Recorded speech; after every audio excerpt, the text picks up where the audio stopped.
I'm Richard Clarke. I record these talks every day as a way to deepen my inquiry. Listen each day and deepen your own practice. Welcome. I'm reviewing and commenting on the book Talks with Sri Ramana Maharshi. Today is from Talk 469. Yogi Ramaya asked, a master is approached by an aspirant for enlightenment. The master says that Brahman has no qualities, nor stain, nor movement, etc. Does he not then speak as an individual? How can the aspirant's ignorance be wiped off unless the master speaks thus? Do the words of the master as an individual amount to truth? Maharshi, to whom should the master speak? Whom does he instruct? Does he see anyone different from the self? Questioner, but the disciple is asking the master for elucidation. Maharshi, true, but does the master see him as different? The ignorance of the disciple lies in not knowing that all are self-realized. Can anyone exist apart from the self? The master simply points out that the ignorance lies there and therefore does not stand apart as an individual. What is realization? Is it to see God with 4 hands, bearing conch, wheel, club, etc.? Even if God should appear in that form, how is the disciple's ignorance wiped out? The truth must be eternal realization.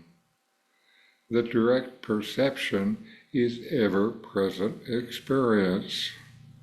God himself is known as directly perceived. It does not mean that he appears before the devotee as said above. Unless the realization is eternal, it cannot serve any useful purpose. Can the appearance with 4 hands be eternal realization? It is phenomenal and illusory. There must be a seer. The seer alone is real and eternal. In this dialogue, Yogi Ramaya asks Sri Ramana Maharshi about the role of a spiritual master in guiding an aspirant towards enlightenment.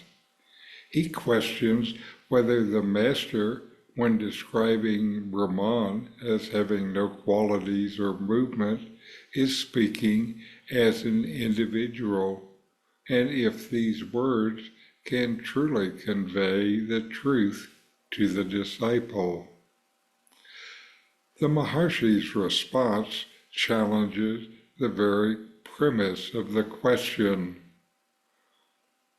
Often, the basis of a question is their unchallenged assumptions. He asks, to whom should the master speak?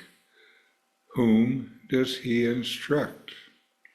This is crucial because it highlights the non-dual nature of reality that Ramana emphasizes throughout his teachings. Ramana says that the master does not see anyone as separate from the self. In other words, the idea that there's a master and a disciple, 2 distinct entities, is itself rooted in ignorance. From the standpoint of true understanding, all distinctions dissolve, and what remains is the self, the only reality.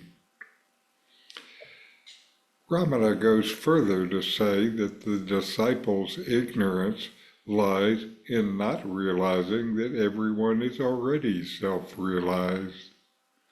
The notion that one is separate from the self and needs to achieve realization is itself an illusion.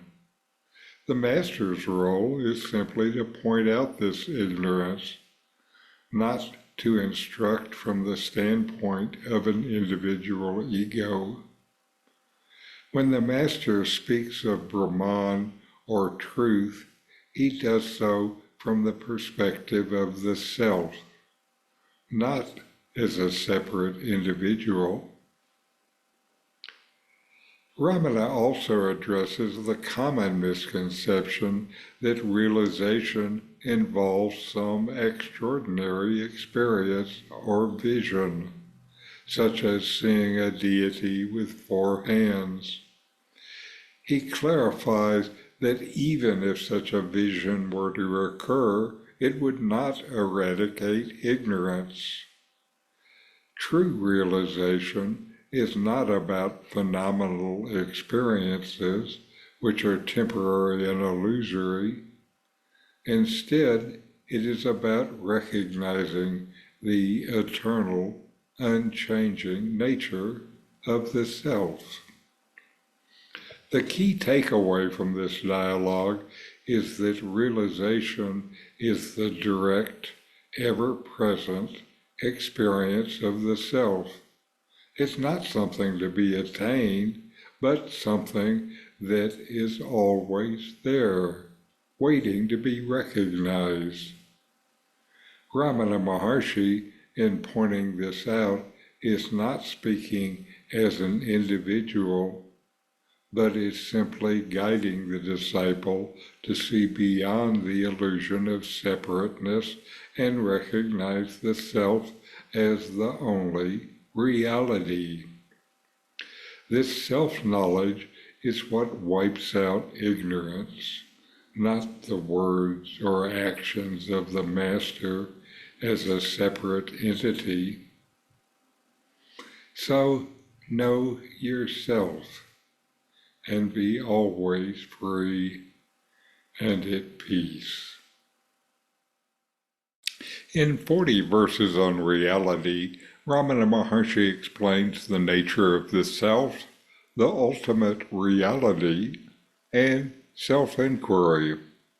My new book, with my comments and inquiry questions, opens these teachings up and brings them into your practice and experience. Available now from Amazon.